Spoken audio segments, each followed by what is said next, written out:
In this video, we'll be discussing section 7.4 from chapter 7 of P4, and we'll be discussing 3D vectors. Okay, this section introduces 3D vectors. Now, in the previous sections, we learned the ij vector notation and also the column vector notation for vectors in the 2D Cartesian plane. So, if you have the x axis and the y axis and the 2D Cartesian plane, okay, this is the 2D plane. In that case, you have I, which is the unit vector along the positive x-axis, and you have j, which is the unit vector along the positive y-axis. Now, for 3D vectors, we do have a third dimension, which is z, and z is going to point, if x points in this direction, y points in this direction, that is z is going to point upwards. Okay, and you can usually represent this if you try to draw a 3D plane. In that case, you have the y-axis, the x-axis, and the z-axis. Okay, now in this plane, if you have the I vector pointing along the positive x-axis, the j vector pointing along the positive y-axis, in that case the k vector is the unit vector that points along the positive z-axis. Okay, and if you are trying to write this, in the column vector notation, you have three components for each of this. Now, previously I was simply 1 0, but now I is going to be equal to 1 0 0. Okay, and j was previously 0 1. In this case, it is going to be 0 1 0, and k is equal to 0 0 1.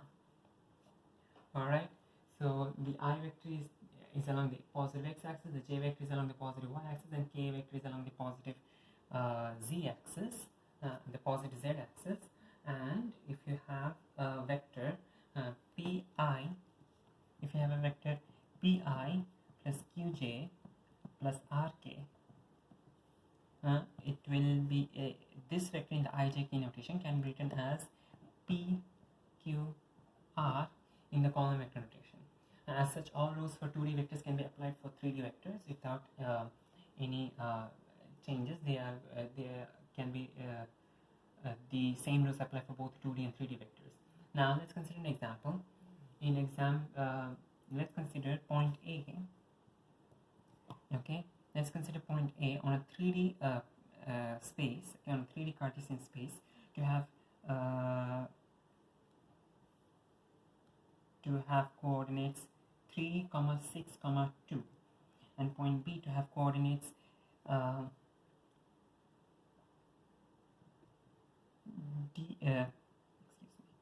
0, -4, -2. Okay, so if A has coordinates 3, 6, 2, and B has coordinates 0, -4, -2, in that case A has got position vector. To find the position vector, the position vector is simply the vector that starts from the origin O and ends at the point A. Okay, so in this case, this is going to be the vector OA. OA is simply going to be 3i plus 6j plus 2k. In the column vector notation, it is going to be 3, 6, 2. Okay, and the position vector OB is going to be equal to 0i, which you can just simply ignore. We have -4j minus 2k. In the column vector notation, this is going to be 0, -4, -2. Okay, now if you try to find the vector AB is going to be equal to AO plus OB. Okay, you're taking a stop at O. Okay, so AB is equal to AO plus OB, and thus this is going to be equal to AO is going to be minus OA, and OB is going to be OB simply. And if you do the calculation, you notice that this is going to be equal to -3i minus 10j minus 4k. Okay, -3i minus 10j minus 4k. Okay, you can write down OA separately and OB separately, and then try to add them up. Minus OA separately and plus OB separately, and then add them up. Over here, I did the entire thing in one step, and this is going to be -3i minus 10j minus 4k. Now let's try to find the length of the magnitude of the vector AB. Okay, the magnitude of the vector AB, written as AB modulus. Okay, we have the modulus sign, the straight line sign on both these sides of the vector. Okay, this is going to be equal to in the 2D vector notation.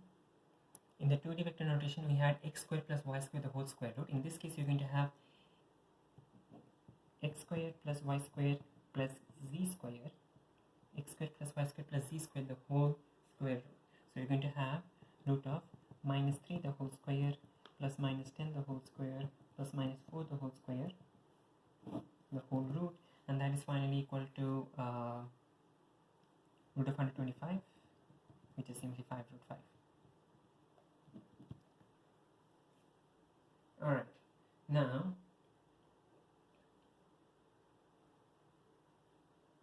if you want to find a vector that is a unit vector along the direction of AB, okay, a unit vector along the direction of AB is going to be, let's consider unit vector, let's call the unit vector,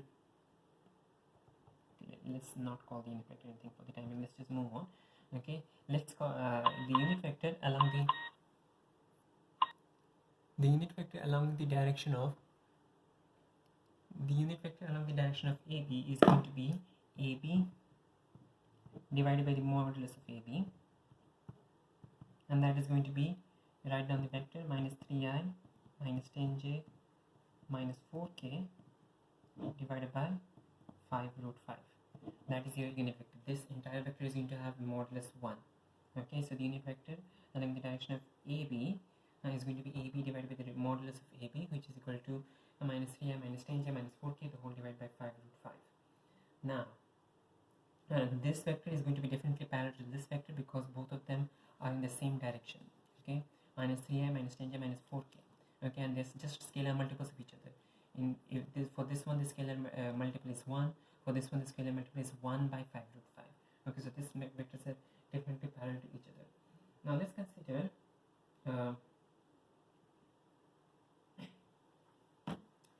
consider the 2D plane. Okay, we are going to extend this idea to the 3D plane, but first let's discuss the 2D plane. Let's consider a vector. Okay, and this vector, let's give it the name C. Okay, this vector is C, and you want to find out the angle that this particular vector makes with the positive x-axis and the positive y-axis. Okay, so for the positive x-axis, if we call the angle in the positive x-axis to be theta x, okay, so the angle of the positive x-axis is theta x. Okay, notice that the angle of the positive x-axis is the same as the angle of this particular line, because this particular line is parallel to this axis. Okay, so this particular line, since it is parallel to this axis, as a result the angle theta x is the same as the angle that the vector C makes with the positive x-axis. Okay, we do not need to exactly extrapolate it and then try to make the angle. Over here theta x is the angle, okay, that it makes with the positive x-axis. Okay, so theta x, let's consider that C has C can be written as xi plus yj.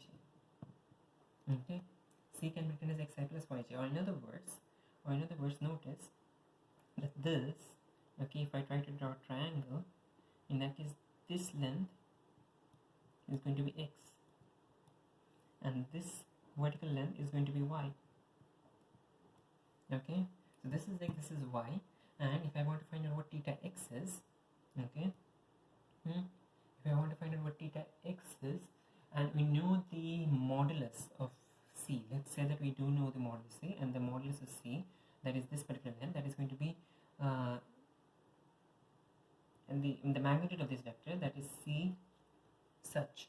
Okay, now we can write this. Okay, to find theta x, you can use simple trigonometry. Okay, because notice that this is a right angle triangle. So if you use cos of theta x is equal to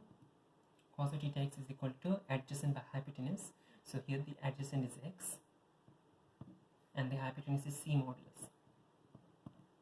Okay, so cos of theta x is equal to x divided by C modulus, and then from this you can solve it to find out what theta x is. In a similar way, we can find out what the angle it makes to the y-axis is, what the angle the y-axis is. So let's redraw the diagram.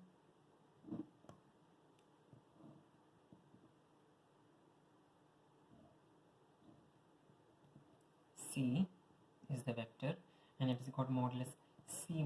It has got magnitude C modulus, and the angle it makes to the positive y-axis.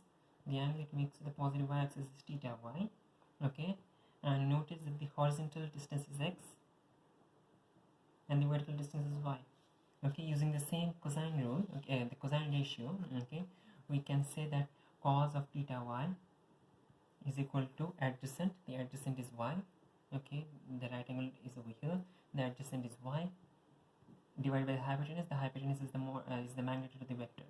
Okay, so cos of theta y is equal to y divided by c c magnitude. Okay, now if in the 2D case, okay, we have cos of theta x equals x by c, cos of theta y equals y by c. In a similar way, if we try to do this for the 3D case, over here you do not have a 3. This is a 2D vector because there is no z component for this one. We just have xi plus yj plus 0k. But in the 3D case also the rule is going to apply.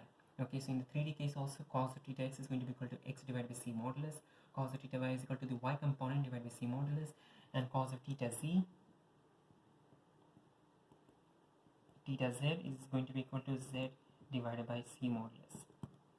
Okay, cos of theta z is going to be equal to z divided by theta modulus. Now let's consider example 17 on page 111, but let's try to modify the question. Over here the vector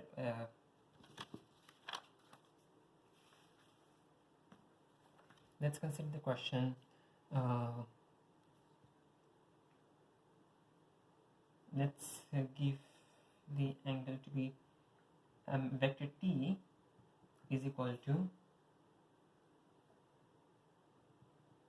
99 minus 99 plus 2j minus 3k, and you want to find out the angle that this particular vector makes with the positive x-axis, the positive y-axis, and the positive z-axis. Okay, so again the first step, okay, because we know the equations for the angles, okay, with the positive x, positive y, and the positive z-axis are going to be cos of theta x is equal are going to be found by the equations cos of theta x is equal to the x component divided by t modulus x, cos of theta y is equal to the y component divided by t modulus, and cos of theta z is equal to the z component divided by t modulus respectively. Okay, so in all the cases we need to find, we know the x component, y component, z component because they are simply minus 9 plus 2 and minus 3 respectively, but we do need to find out the t modulus, the magnitude of t, the magnitude vector t. And so if you find the magnitude vector t, that is going to be equal to root of minus 9 the whole square, that is 81, 2 the whole square, that is 5, and minus 3 the whole square, that is 9. Okay, and that is equal to simply root of 94. Okay, and therefore now if we replace this over here into this equation, you get cos of theta x is equal to minus 9, yeah, the sign does copy down, okay, minus 9 divided by root of 94. Cos of theta y is equal to plus 2 divided by root of 94, and cos of theta z is equal to minus 3 divided by root of 94. Okay, and if we try to use the calculator to solve this, we have, the question asks you to find the answer to 1 dp, and since it does not specify whether it has to be answered in radians or degrees, you'll be assuming that you are answering it in degrees. Okay, if the question specifies the unit for the angle, if it is the degrees or radians, in that case do follow what the question asks. But in this case we'll be following just regular we'll be just answering the question in regular degrees. Okay, so we have arc cos of minus 9 divided by root of 94,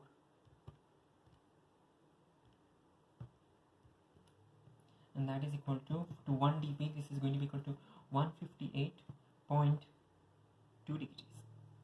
Okay, this is theta x is equal to this much. Theta y is going to be equal to cos inverse of 2 divided by root of 94, that is 78.1 degrees, and theta z is going to be equal to 108.0 degrees. Alright, okay, now again, just to revise what he did over here, we had cos theta x equals the x component divided by the mod and the magnitude of the vector. Cos theta y is the y component divided by the magnitude of the vector. Cos theta z is the z component divided by the magnitude of the vector. And the magnitude of the vector can be found using Pythagoras theorem. In this case, for 3D vectors, in 2D vectors it was root of x squared plus y squared. In the case of the 3D vectors, you use x squared plus y squared plus z squared. Okay, and x squared plus y squared plus z squared, the whole root. Okay, and then after you get that, substitute the answer, substitute the values, place into the calculator. Do not forget the minus sign. If the component does have a minus sign, do place the minus sign, and then continue to find the answer using the calculator. Often vectors can be used. Vector questions can ask you to find out whether a triangle or a particular quadrilateral does satisfy certain properties. Okay, so in example 18 on page 111 is one of such questions. We'll not be doing the questions, but we'll be just discussing what the general questions that they might be asking. So an equilateral triangle, if you do have a question that asks to prove that a particular triangle is equilateral, you need to prove that all the sides are equal, or in other words, find the vectors for all the sides of the triangle and prove that all sides are having equal length, or all sides have equal magnitude. Okay, if you have an isosceles triangle, in that case you need to prove that at least two sides are equal. And if you have a scaling triangle,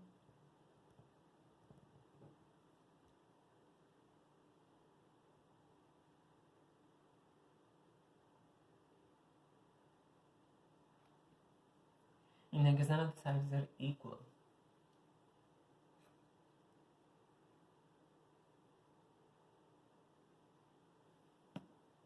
A scaling triangle has got none of the sides equal.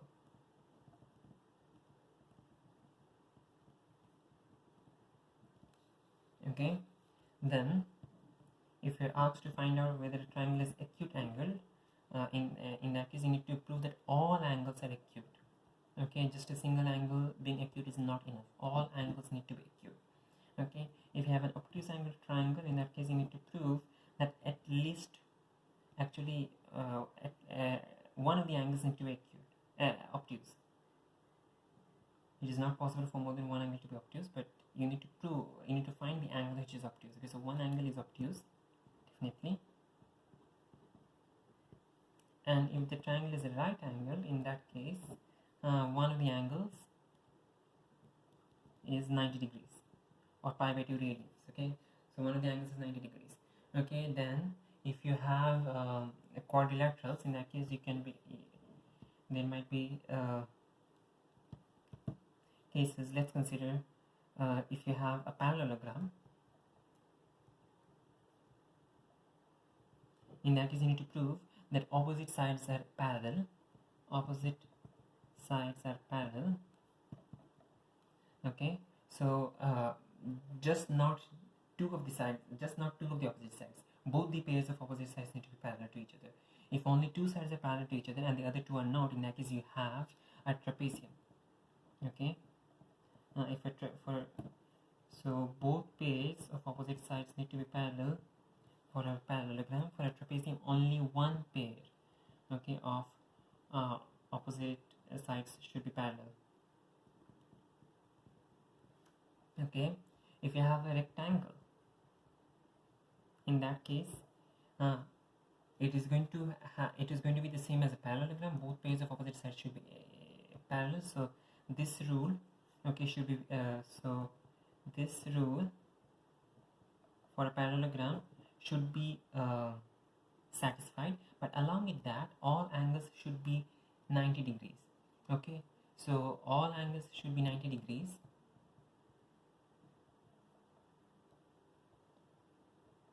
Usually, as long as you can prove this one, you need to prove just one of the angles is 90 degrees, because this rule and along with one angle being 90 degrees is going to prove that all angles are 90 degrees. Okay, so again, for a rectangle, first of all, a rectangle is a spatial kind of a parallelogram. Okay, so first you need to prove that it is a parallelogram, and the second thing that makes a rectangle different from a parallelogram is the fact that all angles are 90 degrees. Okay, in the case of a square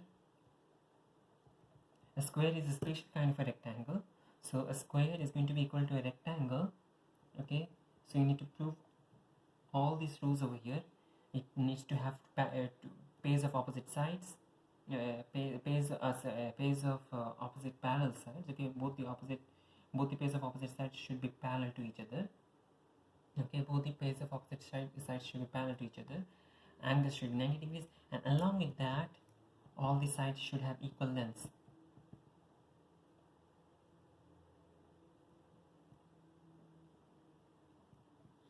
And if you do have a kite,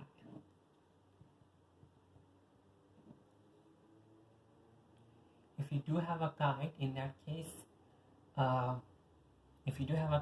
case, adjacent sides have equal lengths.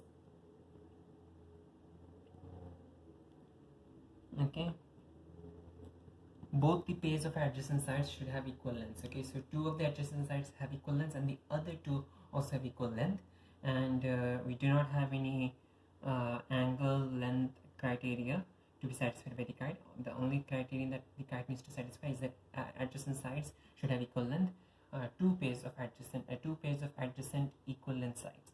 Okay, now the main difference between the trapezium and the parallelogram again is that parallelogram has two pairs of opposite parallel sides. The trapezium has just one pair of opposite parallel sides. The other two and the other pair of opposite sides is not parallel.